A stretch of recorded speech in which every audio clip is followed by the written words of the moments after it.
તમારું નામ શું? વિનોદભાઈ દિયાભાઈ ભંડારી. વિનોદભાઈ, તમારા ઘરે ચોરીનો બનાવ બન્યો છે, શું પૂરી ઘટના શું હતી? પૂરી ઘટનામાં એવું હતું કે અમે સવારે નોકરી પર જતા રહ્યા, 3 જણા, મારી ઘરવાળી, મારા છોકરો અને હું જતા રહ્યા. પછીથી અમને કમસે કમ 11:20 કામે અમને ખબર પડી એટલે મારો મિત્ર દોસ્ત આવ્યો, મને કાર્ડ આપવા માટે આવ્યો. કાર્ડ આપવા માટે આવ્યો તો મને પૂછ્યું કે તમે ક્યાં છે? તો મેં કીધું હું તો ડ્યુટી પર છું. એમ કીધું ડ્યુટી પર છું. તો તે એમ કે મને કીધું કે તમારી ઘરવાળી, મેં કીધું તે બી ડ્યુટી પર જ છે.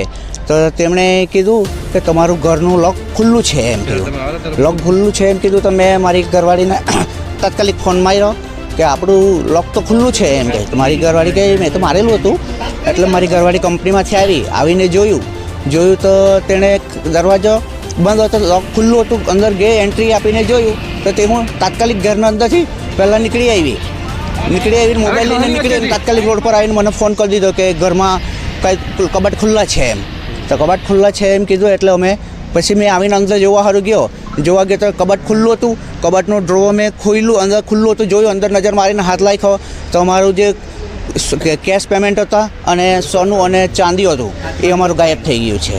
કેશ અમારી 15,000 હતી અને સોનામાં અમારા કાનની બુટ્ટી 1 હતી, સોય દોરા 2 હતા અમારા અને 3 વીંટી હતી અને 2 પાયલ હતા.